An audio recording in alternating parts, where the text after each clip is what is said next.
At Boom. some point, you have to share the full song with me because I keep meaning to ask you, and I feel like I would like the whole song. Never.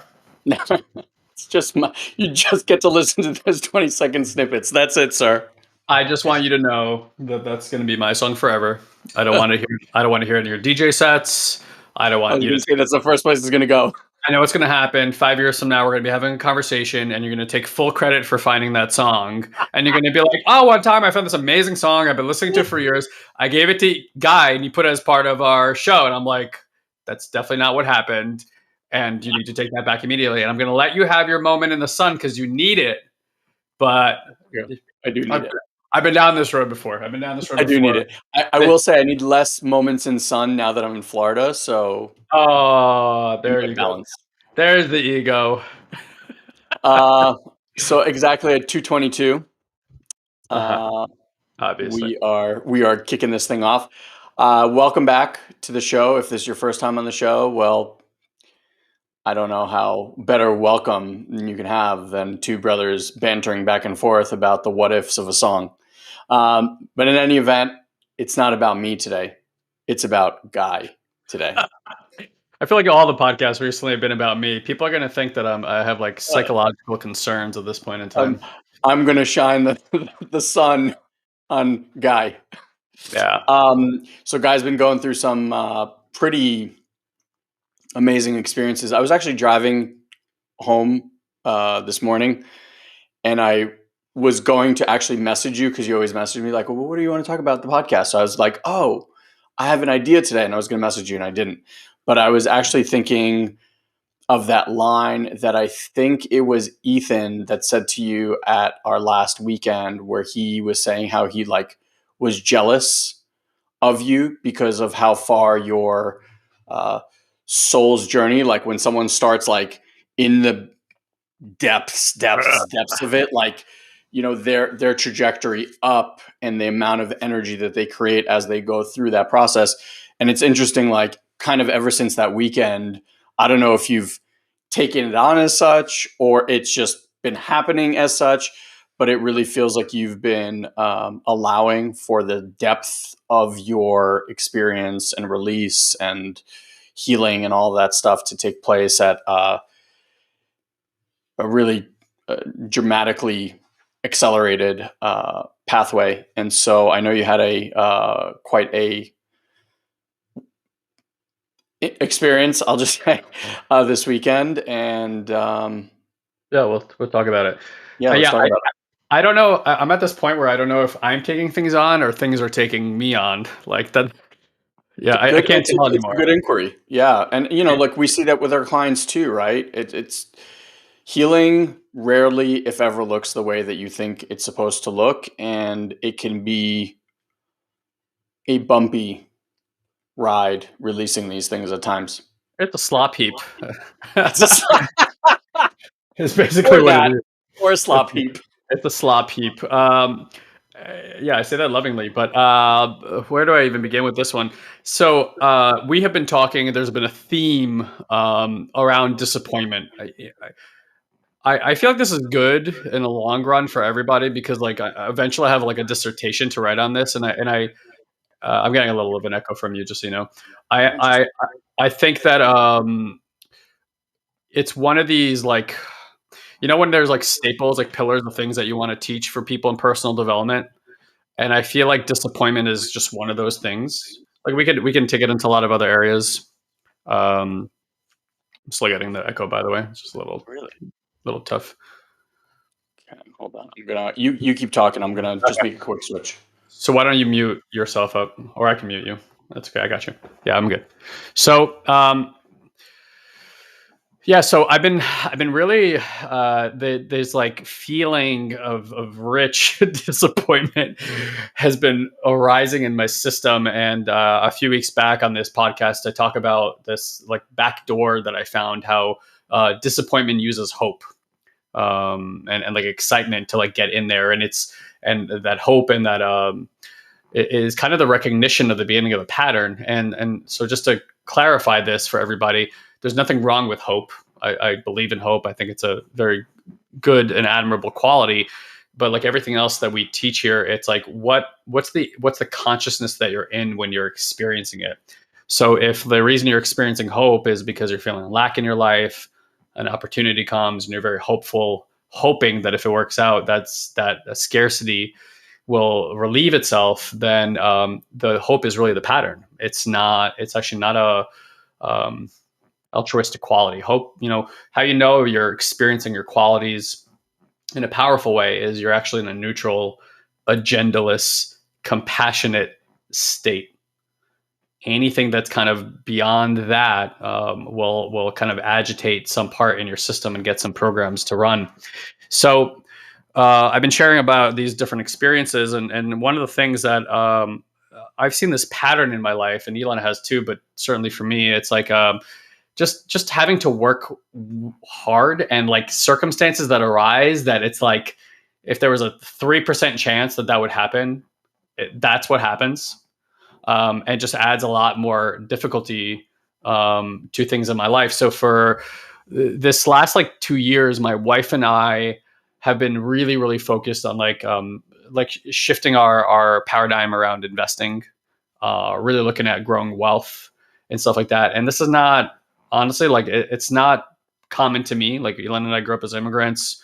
We didn't grow up with like a ton of financial education. Ironically, him and I both have economic and financial degrees that are literally worth the paper that they were written on, pretty much. And so I unmuted you, just so you know.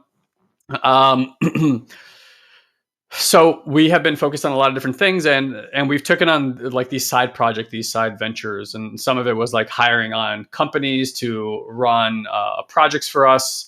Another one was starting another company on the side, but it needed approval, this like kind of approval process that this company's taking me through. One was like another loan we were getting. One was like just buying a dishwasher for my parents-in-law that's like giving them a headache, like all these like little really innocuous things, but I won't get into all the details on that. But like on Friday, like we've gone through this very long process to get this approval for this new company that we're starting on the side, only to find out that it's been delayed and delayed and delayed and delayed.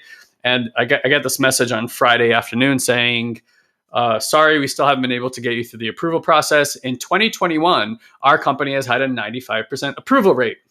Now I've invested $40,000 into this, right, to get this thing approved, and they're telling me that because of the nature of the business, that now, like I wanted to have up and running before the Christmas season, because like you can capitalize during that period of time and make a lot of money. That not only will it not be up and during Christmas season, that it's gonna there's no approval process really for another 4 months after that. So that they're like, my capital investment is just going to sit there basically for 7 months, even though it was supposed to be this like 30-day process. So that's like the crux of it. Not all the details. I'm just giving the overview here. And so like that was on the back of this other company that we hired, like doing a terrible job, like D- at best. Again, like pinning these like hopes on all these different companies that will just create other sources of income for us and just help us like kind of move the needle a little bit faster. And so it's just been like that, like one after the other. And it's like all these innocuous things that again should be like one phone call. Suddenly it's like 5 phone calls, 3 emails, like just again, so much time and energy into just dumb things. And so like Friday, I was just at my wit's end. Like I get this message and I'm like livid, I'm like just angry inside. And I'm not like even angry at the company. Like I know they're doing the best they can. Things are out of their hands. I'm just angry at life that like for as long as I can remember, since I was a kid, these kind of events happen to me. It's like if the one thing that doesn't happen to anybody else, like I'll end up dealing with that shit, And so I just go into this really dark spiral. And I mean like wanting to burn the whole world down, like this just, and clients at these places too, they're like, why am I doing this work? This shit doesn't work. I'm just going to go back to like taking substances, like working my ass off. Like it's the only time in my life where I was like happy, had control, things were working. I'm just like, fuck everything. This whole experience. And this is going to be quite, if that's not vulnerable enough for a person who's teaching this stuff. I go upstairs and I'm here, I'm sitting in that chair and I basically like sit to calm my nervous system down. And I am like full adrenaline spike. Like I can hear my heartbeat in my ears. and it's like, and nothing is moving. Like the energy's not moving. I'm not calming down. And my wife's like, how about I go get you a pillow to scream in? And I'm like, okay, kind of embarrassing, but sure, get it. She go gets the pillow. I scream. Doesn't help. So I like, it's gonna sound funny, but she's in our bedroom. I walk into the bedroom and I'm just like this. I'm like, get out. Like get out. like just tell her like get out of the bedroom. I wanted the bedroom to like go to town on, like bang on the mattress like as hard as I can, like scream into the pillow. And I go full ape shit Hulk in there. I mean, like I lose my coconuts. I have not, maybe since I was a kid, you know, when you're like a kid and you get angry and you just like and just let it all out. Yeah. I haven't done that in 35 years, something like that, maybe ever. And I'm like, I was giving so much energy, I was panting for air. Like I'd like fall over on the floor, like pant for air again, full adrenaline spike, and just kind of just let it out. And it felt like an ayahuasca purge, like the intensity of it. Yeah, it was like what happened at Luminous the last weekend. Like it was an extension of that, but like what kind of transpired here was like on the level of intensity of some plant medicine journeys that I've had here. Now, my wife, who doesn't get to appear on these shows very often, but does some training in our group, is quickly ascending to become this incredible, fantastic, energetic healer, and also exuding some properties of a channeler as well now. Like she's getting contact and stuff like this, or light contact, and it's like she doesn't quite know how to do it because it scares her. You know, they come in and then so it's like these like gentle rolls that she gets, but it seems to be moving in that direction for her. And again, like if you've never met my wife, a different type of healer than Elon and I might be, very, very powerful. So we get to do a lot of work together. We're in a very interesting relationship where we're like helping the relationship and each other heal, versus like arguments and what you see in most relationships, like those come up, and how we get to deal with it as like healers for each other is really profound. And that's been escalating a lot over the last 4 or 5 months. Like we're able to hold things for the other person that just even 6 months ago would have just triggered the other person. Now it's just like love, compassion, neutrality, like letting the person go through their paces. And it's amazing how we've developed this muscle. Like truly, at some point, I don't know if we can write a book, but it's like it's worth it because I didn't imagine a relationship could ever be this way. And so I sit down, she starts doing her work on me. And if you ever see my wife do work, her hand starts moving like a butterfly very fast, doing these things. And so she starts doing this work and my eyes are closed. I'm still angry as hell, but she connects with the channel that she works with. And she says to him, she's like, we're in full meltdown. I need all hands on deck. This is her words. she's like, all hands on deck. Whoever is available, she's like, send them. We need them right now. And she goes, and the moment she did that, she put her hand around my heart, and I shit you not, I see a bright flash of white light. Like my eyes are closed. Like if my eyes were open and it was that bright, like I would lose all contrast of all objects in the room. And so it shocked me so much that I opened my eyes. I said, "What the fuck was that?" And that was it. Like for me investigating what that was, because I thought at that point in time, like there must be a logical reason for why that happened. And when I opened my eyes, my wife just kind of smirks and just keeps doing her thing. And two things happened. So ironically, right after that happened, my system found like like if you had a container filled with water and you were going to open the spigot, like that's what it feels like when you do energy work. It's like suddenly the energy finds a way. Yeah, like a release valve. Like a really, thank you. That was the word I was looking for. That's why it's spigot, release valve, whatever. So the energy kind of starts moving. My system starts calming itself down, and and she's just like she's just telling me to talk it out, and I am saying terrible things, like awful, fucking world-ending type of crisis type things, because I'm that annoyed at everything. And again, for those of you guys who are listening to the podcast and your clients and students, I want to share this with you because I want you to understand, like sometimes you just have to go there, and it's not about it working or not working. Like this was a really important healing process for me. And even though I wanted to throw it, the baby out with the bathwater, like there's like a part of you in the background that just knows like my system has just never been able to go to this depth with a disparity that has been like locked up in this system, which honestly feels like many lifetimes. This does not feel like it's just this lifetime. It Yep. feels like I've dealt with this because of past lifetimes, and it's like giving me an opportunity this lifetime to clear some karma. And I just want to also Yeah. highlight, which you are as well, that, Mandy holding ground in space for you and giving you permission has allowed for both of you in your own way to allow to bubble up to the surface things that you've never been able to allow because it was never safe. Like, I'm sure you had tons of concerns. Like, if I ever unleash this shit that's inside of me, like, everyone and their mother in this house is going to run for cover. Yeah, yeah, that's absolutely true, and I think that's true for any relationship. It's like there's a line that like you feel like if you cross it, like they're just not gonna be here for you anymore. And so we've had to build that trust over time. That it's like there's nowhere you can go that's gonna make me not want to hold space for you and love you. And again, as we've built that trust in our systems, like it does give opportunities for these deeper parts because it's true in past relationships, like I would never want anyone to see me doing the things I was doing or acting. And it didn't start that way. Like, sometimes I used to get angry. It would put our relationship in a real big tizzy. But it's like, as we've learned our energetic pathways here, not only has my system calmed down, but it's given opportunity for like these type of releases. And so, again, there's a lot I can say here, but this experience happens on the next day. I wake up and there's two things that were strange. At first I said, "Hey, Mandy, did you see that white light last night?" And she said, "Yeah." And I said, "Did a car drive by?" She goes, "No," because I was sure a car just drove by and like beamed lights into the room, but we're on the second floor here. There is a door, but like there's no way like that much light could enter a room. And my eyes were closed, and it didn't look like light when it hits your eyes when they're closed. It really looked like just a burst of white light. And she said in the same exact moment you said that, like I saw the burst of white light too in her consciousness. Wow. So just like a weird esoteric phenomenon, maybe recognition of the beings being there or the support that was here.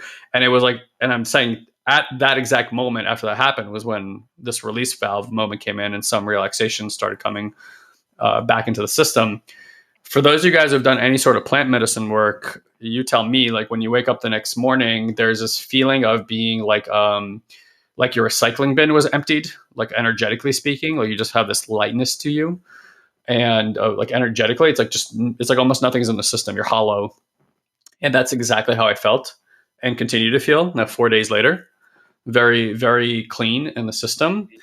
So that's kind of how it happened. In the morning, I woke up and there was still like my mind kind of swirling and getting like angry about stuff.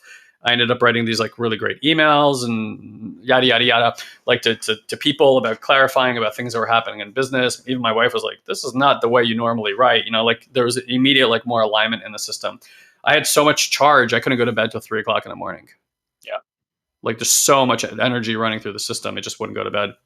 So I slept in a bit. Now, so here's a few funny things. Again, maybe correlated, maybe not. Almost all the things since then have resolved, more or less, right? Since that's not exactly accurate, but like really big things, even with that company, like suddenly they said there would never be an approved, like basically no approvals.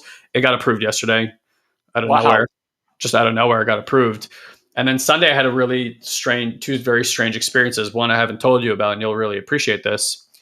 So before I moved to San Diego, it was November 2012. I had met this girl out here, and I had asked her if I can come out and live with them for a little bit to like really check out the area and see if I wanted to live here.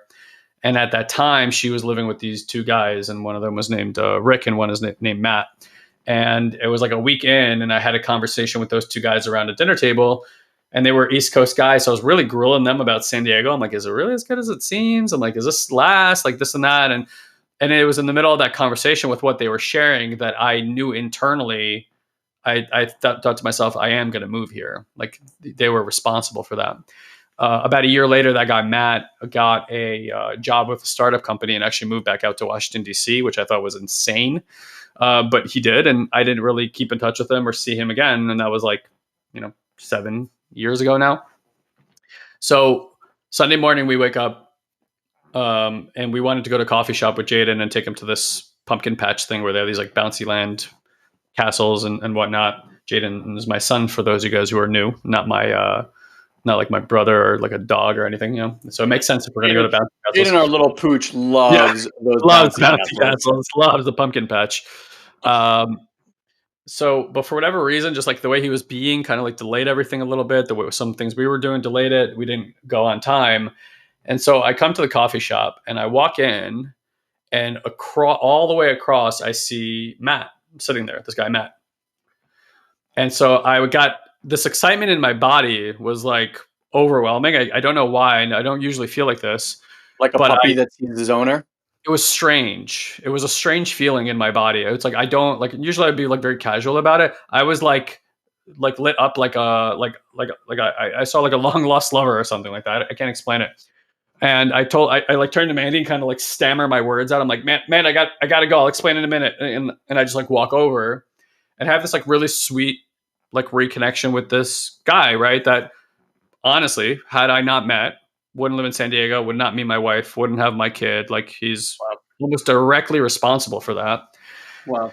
And so I'm like, I have this really amazing little powwow with him, and then bring over Mandy, and he meets Jaden, and we're gonna go spend some time together. Now it turns out he moved back to San Diego a year ago after like, living in upstate New York and San Francisco, and then just recently came back down. So I'm like really excited. Matt's back in town. So that's not really weird because like stuff like that happens, but like again, appreciating the timing of things. Cool. Yeah. Like he could have been anywhere in the world right now. Just so happens we delayed our time, and like there's Matt. It just felt like we were like put there to see each other. So about 30 minutes later go by, and there's this area here in San Diego that grows strawberries during one part of the year, like huge strawberry fields, and they have all these like kid friendly things to do. And we always go during the week because I refuse to go to these places on the weekends. Like during the week, it's like 7 cars. On the weekend, it's like 700 cars. That's why. But we had promised him. It rained last Friday. We didn't end up going. So we're like, all right, let's go today. It was Sunday. So after this coffee shop, we go. It's like 20-minute drive. Head over there. And when we get in, I realize I needed to go to the bathroom. So I go have fun in the porta potties. And I tell her, I'm like, you guys go to Bounce Land. I'll meet you over there. And so when I walked out of the bathroom, I just walked right into Bounce Land, like thinking I'll find them. And it's a reasonably big area, but I don't see them. So I'm like, pick up my phone. I'm like calling her. I'm like, hey man, I'm like, oh, where are you guys? No, we're not there yet. Okay. I'm like, I'm here. When I barely finished the sentence to tell her that we're here. And another guy walks up to me in a straw hat and sunglasses. And he goes, Guy? And that's when my brain starts doing the Rolodex thing, because I can't quite see his face either. For those of you guys who are under 30 years old, a Rolodex is a place we used to keep phone numbers. And that's how we used to remember hundreds of phone numbers. So my Rolodex thing starts going, and I go, Casper? And he goes, yeah. You remember Casper from Landmark? Yeah. Tall guy, bald, beard, scientist. I remember, weirdly enough, remembered everything about him. And Casper standing in front of me, from a person who we did like Landmark with, I don't know, 15, 16 years ago, from New York, is just standing there in front of me and recognized me out of hundreds of people. I'm wearing a hat, mind you. He's wearing a hat. And 15 years have gone by. And why would I be wearing this hat, man? Yeah, right. Just happened to be there at the same exact time. Turns out he moved to San Diego 5 years ago, which I actually knew, but like never reached out to each other. Just we were never like close friends or anything. And he brought met his dog to the bouncy castle place too. No, he ironically met a woman in China who's from Cameroon. Okay, married her. I think they both live in San Diego, and they've had 3 children with each other. Wow. Yeah. He's from Denmark. She's from Cameroon. So it's like literally like amazing. Opposite sides of the world. And again, it was this like unbelievably sweet connection. Just so happened to be within 30 minutes of this other like holy fuck moment to this other holy fuck moment. Wow. And we just sat there like hanging out, watching our kids play, for like 2 hours. It was unbelievable. It was unbelievable. It was like these like little, and again, not mental, coincidence, not coincidence. It was the energy of it. It was almost like it's good. Things are good. Like check it out. Like look how things are lining up. And then this week has been weirdly fluid with all these things. Even yesterday, I'm like of course, they suddenly message me like, "You got approved." I'm like, "Wow, okay, that was strange." After just Wow. telling me it's not going to happen for another 4 months. Different things. Another project I've been working on that was just again total stalemate for 3 months. Nothing happening with it. A lot of money invested. Just all the sales start coming through like 2 days ago. Just all that stuff. All these cinches. Things So that were what so are you learning hard. about yourself, Guy? Uh, in order for me to have breakthroughs, I need to turn into a rage monster first. That's key number one, because so far that's happened now 2 times this year, 3 times this year, and after every one of them, it's been profound awakening experiences. At least this one didn't blow me out quite as hard as the one in June. That really took me a while to find semblance from. This was similar, but like again, for worse or better, however you're hearing this, like I've needed that. Like I've needed those experiences so badly, to like let that level of honesty in terms of expression come out. Yeah, it's aggressive in my system, but that's because there's so much like pent up anger from like 35 years of just feeling this way that's been in there. And so to like be in a space where it's suddenly starting to free itself and feeling like it can be seen and held, and I can see how it's healing me, and just adding so much more alignment and peace in my life. Ironically, you would think it's like it's not who I am. It's just something that's been in my system. So it was a really unique experience. And again, it was more about the energy of everything than like the logistics of what I'm telling you guys. It was fascinating experience. Like the white light thing, I'm like, it's like breathtaking to me. I've done so many psychedelic experiences, and it was like something like that, like something spontaneous just happened in our consciousness. Yeah. As you're sharing, I was kind of asking joking but also serious questions like, what did you learn? And as you're sharing it, I just, the way that you typically operate in these stressful situations is you go into strategy mode and you go into like figuring shit out, right? It's Mm. like, who do I need to talk to? What do I need to do? They did this, they did that. And you just like always kind of like start tinkering, right? Like, I got to move this and I got to move that. I got to change this and I got to change that. And I think what was beautiful is you got to this place where you're like, I'm not going to tinker, right? And I think now that I'm actually saying this, it's like the tinkerer actually stops you from dealing with the rage that's underneath. Because as long as you're tinkering and you're out there like moving shit around, it's like, we're doing something, we're going to fix this, we're going to fix this. And you Yeah. were like, I'm not going to tinker. That's what's up. This is what's so. And then what you got hit with was like the fury and the rage and all that stuff that, I don't think you usually let yourself kind of touch. And then I'm just listening, like you release this process, you allow all this stuff to just leave your system, and then all of these things just start lining up. It was Sure. almost like the block that was there stopping all of this from working anyway had nothing to do with you being out there tinkering. It was like, this is what was needed to be seen, this is what was needed to be released. The release valve happened, it goes, and everything just goes. It's kind of like what we talk about, where instead of looking at things linearly and going, okay, I'm here, I want to get here, we're always looking at, okay, how do we make that quantum leap into this whole other paradigm, where in this paradigm, all of that stuff has already worked itself out. Like, I don't need to figure out how to work itself out. It's just about kind of like the reality transurfing stuff. It's just like, boom, now I'm going to be here. Yeah, I imagine what's always in the way of a different timeline for all of us is our patterns, right? Like, how can you experience a different timeline when your patterns are just in reenactment and reenacting it energetically, reenacting it in your experience? So it's like nothing really changes until that moves through, not even out. It needs to like literally move through. But like when it's like there's like just certain things that you don't want to touch. Like you don't want to touch certain. There's a level of heartbreak we don't want to touch.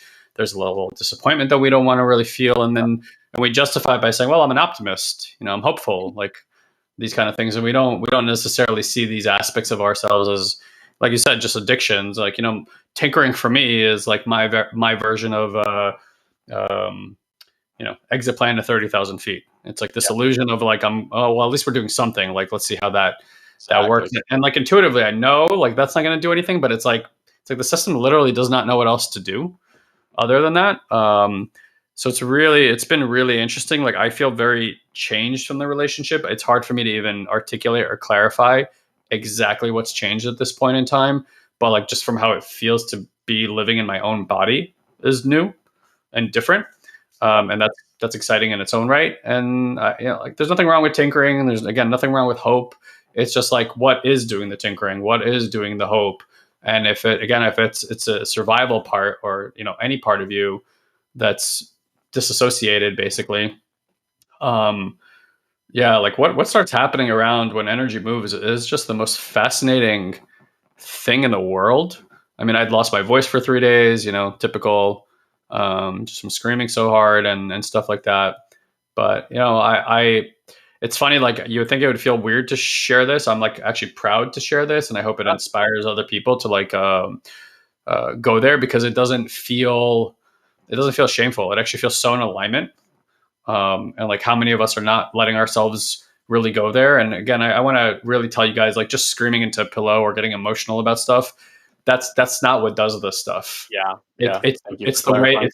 it's the way that it's held, the container and the energy that it's held in. It's having another person there that actually also knows how to contain and hold and be present with this kind of energy. Because like I can't heal without my wife. Yeah, I'm just going to say it flat out. Like, Elon can't heal without me or another participant that knows how to hold this energy. Like, that needs to be witnessed from a certain level and quality of mind yeah, and consciousness, that like, just people being like, "Mom, he's just getting angry." Like, that wouldn't have done shit. That would have put me into more shame spirals. It would have made me feel guilty that I was expressing myself that way. And the fact that that's not there tells me the quality of consciousness that was holding that experience. yeah. So beautiful. Yeah, it's just you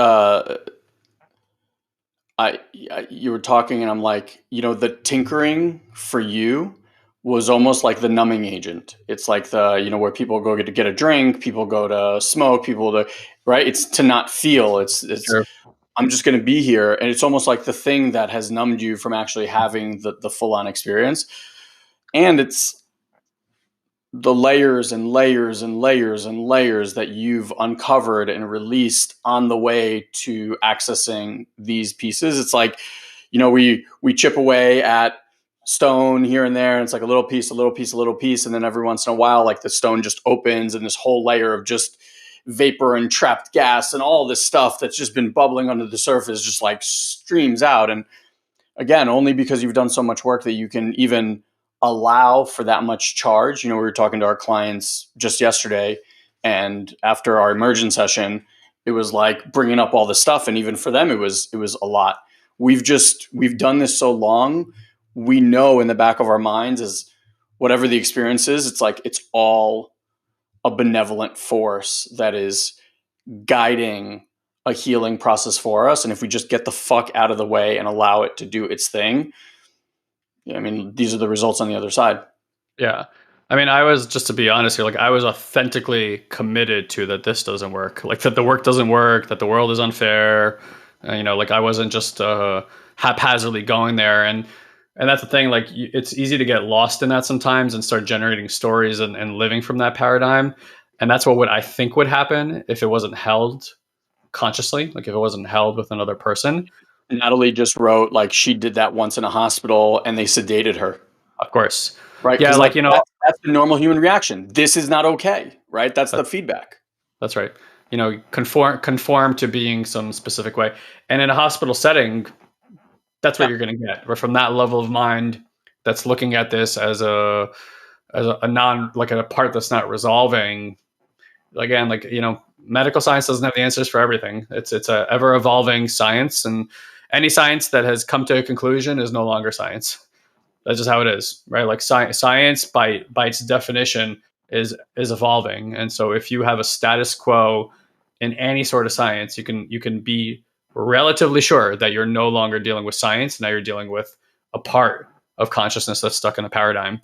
So Yeah, I mean, again, like it's not what we're used to, most of us. My experience with it now has been pretty tremendous. Can only speak for myself, and I hope more people find the courage to go there. But again, I really want to create that caveat. I'm not proposing to go into a rage room Yeah. and just scream your nuts off. That may help. However, like how it's contained and what it's held with is as crucially important as being able to go through that experience. Yeah. Listen, letting stuff out, screaming into a pillow, all that's it's helpful, right? It's just not. It moves energy. Exactly. And it's not the full all the way in healing. It's just the I'm going to release whatever this is. So I'm not going to demote that. Like I think that's if that's what you're going to go, you want to punch a pillow, you want to scream into a pillow, like it's going to help you calm down and move the energy through. What Guy's pointing to is that in order to get this full healing, like release, that release valve where actually like now the energy is moving out, that's not happening just by you screaming in a pillow. That happens with tools and guidance and support and all that other stuff. Yeah, without presence, that definitely wouldn't have happened. And like you said, my part we call it tinkerer, but it's really like it's a part that wants to organize things when they feel chaotic. Like if I get upset with my wife or something, like you'll suddenly see me just start cleaning up the house. I can't help myself. I'm just grabbing things and like moving them a few feet here and stacking them. And she always knows if the house gets clean in 15 minutes, she's like, "Uh oh, like like something's going on." Like It's suddenly about to blow. everything is shiny and in its place. Like, oh fuck, he's gonna lose it. But so it's the same with business, right? Like it's like that tinkering. Like I just start ordering and organizing things, and it's almost like the mind is trying to find a way to like organize itself. I even find it hilarious. Like I'll start noticing myself doing it. I'm like, I literally can't help myself. Like I don't know what to do with my hands. They're just fucking. They're just doing shit. I'm like, okay, I guess this needs to happen right now. Yeah. Like Well, this. thank you for sharing that story with everybody. And I really, for those listening, either live or catching this on the podcast itself, um, this is the depth of the work, and I think Guy pointed beautifully. It's like we've been doing this for 20 years, right? Stuff's still going to happen. Stuff's never going to not happen. Stuff's always going to be popping up. Life's always going to be coming at you. And it really is all there to help guide you, if you use it as such, to deeper levels of intuition, love, fulfillment, healing, peace, safety, all of it. Um, and you can't do that through the mind, right? Like that's what I think Guy highlighted beautifully here. It's like he knows he has the rage. He knows he's managed how to control his anger, how to control his feelings. He could have easily reframed everything that was happening for like, oh, this is such a blessing. I know this is going to, but it's like, yeah, cool. And at the moment, you're still in it, And Oh, so I just love that you highlighted kind of what you went through and what it sometimes takes to get to the other side. yeah, totally. Yeah. And guys, if you're, we always forget to tell you guys this, but if you're enjoying these podcasts, please go over to iTunes and give us a 5-star review. Leave an honest review over there or on whatever platform if it allows for reviews. I think only iTunes does. But yeah, just leave us a review. Let us know if you're enjoying the show, what kind of value it's adding to your life, and we'd really appreciate that. Of course, if you are intrigued about the type of work that we do, you can always reach out to us probably somewhere on this page, depending on where you're listening to it, or just go ahead and go to satoriprime.com/contact to reach out to our team. That'll put you into our messenger, and then you can either have a conversation in there or book a 15-minute discovery call with them to kind of go over what it is that we do here and how it might support your growth and healing. Okay. All right, friends. We love you Thank very you. much. Thank you for listening, and we will see you next time. Bye, everybody.